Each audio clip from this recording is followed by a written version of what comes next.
एक बहुत ही अच्छा एक प्रकल्प ये एआईसीटी ने लिया है कि छात्राओं को विशेष प्रकार की मदद उनकी शिक्षा में कैसे हम कर सकें।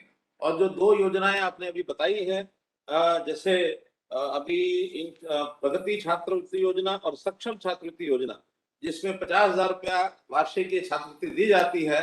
वास्तव में ही ये किसी विद्यार्थी के जीवन को परिवर्तन करने के लिए एक बहुत बड़ा साधन हो सकता है। मैं तो अपना जो शिक्षा का समय, जब मेरी कॉलेज की शिक्षा प्रारंभ हुई थी, वो दिन याद कर रहा हूँ कि किस प्रकार से इस स्कॉलरशिप का या छात्रवृत्ति का उपयोग होता है।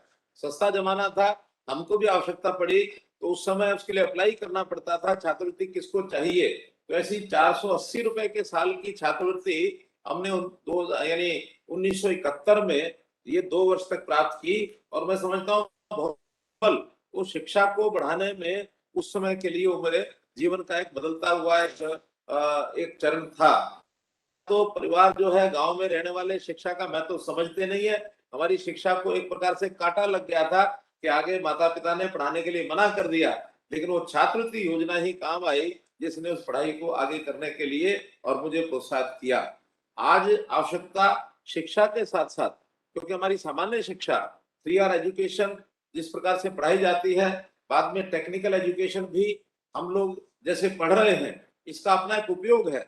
लेकिन हरियाणा में एक व्यवस्था को देखते हुए हमको ध्यान में कि जो हमारे सामान्य विद्यार्थियों की शिक्षा और टेक्निकल एजुकेशन के जो कोर्सेज है, इसमें बहुत बड़ा गैप है।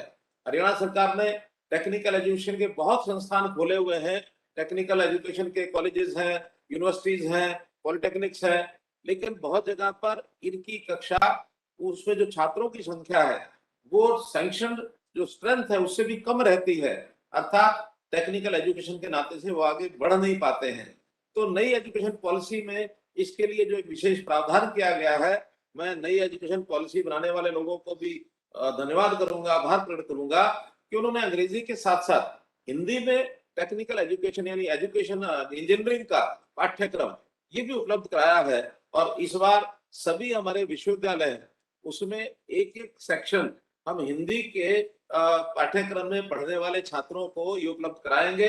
30 संख्या होने पर एक नया सेक्शन वहाँ बनाया जाएगा, ताकि कोई विद्यार्थी केवल भाषा विज्ञान के कारण से अंग्रेजी भारी लगती है, हिंदी में पढ़ नहीं सकते हैं, तो उनको उसका अवसर मिलेगा। ये काम एक किया है। वहीं दूसरा पहलू जो ध्यान में आता है कि टेक्निकल एजुकेशन और सामान्य जो पढ़ाई है, उसके बीच में गैप, उस गैप के कारण से कई बार आगे हायर एजुकेशन पढ़ने में विद्यार्थी संकोच कर जाता है, वो आगे बढ़ता नहीं है। इसके लिए देश के प्रधानमंत्री ने कहा है कि हुनर ये सिखाया जाना चाहिए, क्योंकि आखिर पढ़ाई के बाद उसको रोजगार ये मिले, ये उसका उद्देश्य रहता है। तो हुनर के लिए स्किल डेवलपमेंट मिशन का जो गठन किया गया नेशनल लेवल पर, स्टेट लेवल पर हमने किया है। और हमने साथ में एक विश्वविद्यालय, हरियाणा पहला एक प्रदेश है जिसमें ये स्किल डेवलपमेंट यूनिवर्सिटी, इसका भी हमने स्थापना की है, जो इस गैप को पूरा करेगा। बहुत कोर्सेज ऐसे हैं जो वो टेक्निकल भी उस लेवल के नहीं है जैसे कॉलेज में पढ़ाई होती है, लेकिन स्किलिंग के नाते छोटे-छोटे courses, school certificate, diploma certificate, ऐसे कोर्सेज के माध्यम से उनको रोजगार के लिए एक बड़ा एक प्रावधान ये हमने किया है।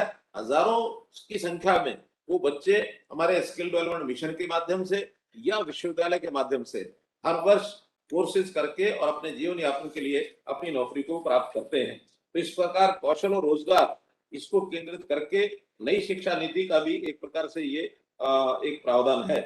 हम लोगों ने हरियाणा में भी स्कूली शिक्षा में, आईटीआई में, खास करके लड़कियों के लिए और विशेष तौर पर जैसे पिछड़ा वर्ग है, अनुसूचित जाति है, जो बच्चे अपनी शिक्षा को पैसे के अभाव के कारण से आज के आधुनिक युग में जो साधन उनको चाहिए उसका उपलब्धता उनको नहीं होती है, उनके लिए ये सारे यानी व्यवस्थाएं की हैं स्कॉलरशिप की। कहीं 800 रुपया महीना, 1200 रुपया महीना, स्कूली शिक्षा में इतना ही पर्याप्त होता है। हमने 10,000 रुपया, 12,000 रुपये तक ऐसे भी कोर्सेज हैं जिनके लिए ये प्रावधान किया है। और इसी को मैं समझता हूँ सबसे पहला जो अधिकार है, वो जो अभावग्रस्त परिवार है, उसका ये पहला अधिकार बनता है। एक बात मुझे शेयर करनी है आपसे कि हम लोगों ने इसकी परिवार की आय, जिनको ये छात्रवृत्ति योजना देते हैं, उसके लिए 8 लाख रुपया वार्षिक रखी है। मैं समझता हूं कि 8 लाख परिवार की जो आय है, और उसमें भी मुझे पता नहीं है कि केंद्र सरकार का जो एक नियम है, उस 8 लाख में सैलरी और एग्रीकल्चर इनकम इसको बाहर रखा गया है। अगर सैलरी और एग्रीकल्चर इनकम को बाहर रख के 8 लाख हम करेंगे तो एक बहुत बड़ी राशि का एक कैप बनता है। अब उसमें मुझे ऐसा डर है कि हायर इनकम के लोग जो हैं वही इसका लाभ ज्यादा ले जाते हैं। मेरा एक सुझाव है, आप लोग एक कोई बेंचमार्क रखें कि हम इतने प्रतिशत यानी अंक प्राप्त करने वाले विद्यार्थी को स्कॉलरशिप देंगे, और उसमें जो उसका जो सूची बनानी है, उसका जो प्रेफरेंस जिसको कहते हैं या उसकी सीक्वेंस जो कहते हैं, उसको इनकम के हिसाब से lower the income higher the rank, जिससे सबसे कम इनकम है उस रेंज में उसको सबसे पहले दें, फिर वो किस लेवल तक उसको ले जा सकते हैं ले जाएं। आखिर हमारी भी सीमा तो रहेगी ही कि कितनी सीमा में हमने कितने स्कॉलरशिप देने हैं। इसलिए जो वास्तव में गरीब विद्यार्थी हैं उनकी आवश्यकता यदि पूरी होती है तो ज्यादा लाभ होगा। एक 60-70 हजार रुपए महीने का कमाने वाला व्यक्ति यानी 8 लाख रुपए की जो इनकम है, उसमें अगर हम एग्रीकल्चर इनकम और सैलरी छोड़ भी दें तो भी वो अपना कहीं ना कहीं से व्यवस्था करके अपने बच्चों को आगे पढ़ा सकता है। लेकिन जो गरीब विद्यार्थी है, जिसको 20-25 हजार रुपया महीने की आमदन है, उसके बच्चे को अगर 50 हजार रुपया पहले मिलेगा तो वो एक वास्तव में ही एक ज्यादा लाभकारी होगा। फिर भी जो इस प्रकार का एक उद्यम हम लोगों ने किया है एआईसीटी के माध्यम से, इससे उन बच्चों को जो कठिनाई से अपनी शिक्षा को आगे जारी रखते हैं, फिर कोई भी साधन से यानी किसी भी प्रकार का उसका उपयोग करते हैं, उनको शिक्षा को आगे बढ़ाने में उनको काम आएगा। और जैसा आपने बताया कि कोरोना के समय विशेष तौर पर ऐसे बच्चे जो स्वनाथ जिनको कहा गया है, ऐसे बच्चों की सहायता ये बहुत एक यानी सराहनीय काम है। हमने भी अपने यहाँ जो योजना बनाई है मुख्यमंत्री बाल सेवा योजना, उसके अंतर्गत ऐसे बच्चों को जो बच्चे इस प्रकार के स्वनाथ हो गए हैं, उनको बच्चों को भी हमने 2500 रुपया ये देना शुरू किया है। 25 वार्षिक कोरोना से निराश्रित ऐसे बच्चों को 1500 रुपया मासिक, और उनकी सारी शिक्षा की व्यवस्था ये फ्री कर दी गई है। ऐसे ही जो बच्चे जिनको हम विशेष दिव्यांग बच्चे जिनको कहते हैं, ऐसे बच्चों को भी अलग से हम 1500 रुपया और उनकी मुफ्त शिक्षा ये उनको दी जाती है। और ऐसे बच्चों को तो जो एक परसेंटेज जिनकी तय की गई है कि इससे ज्यादा दिव्यांग है, उनको 25 रुपया महीने की एक स्कॉलरशिप का पेंशन देते हैं। ऐसे दिव्यांग बच्चों को पेंशन, वृद्धावस्था की जो पेंशन होती है वही हमारे यहाँ दिव्यांग की भी होती है। तो इस प्रकार से सहायता करने के काम में विशेष तौर पर अंत्योदय की भावना से हम लोग ज्यादा स्कीमें अपने यहाँ लागू कर रहे हैं। आपके भी जो 50 हजार रुपए के इस सहायता के माध्यम से हरियाणा को आपने इतनी बड़ी संख्या में जो आपने बताया 280 छात्राएं और 19 दिव्यांग विद्यार्थी, ऐसे लगभग 300 विद्यार्थियों को आपने चयनित किया है। इसके लिए मैं आपका आभार प्रकट करता हूं।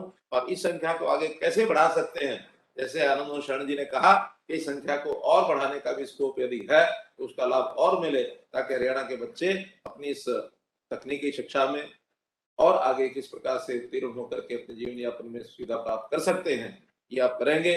बहुत बहुत आपका आभार, बहुत बहुत धन्यवाद।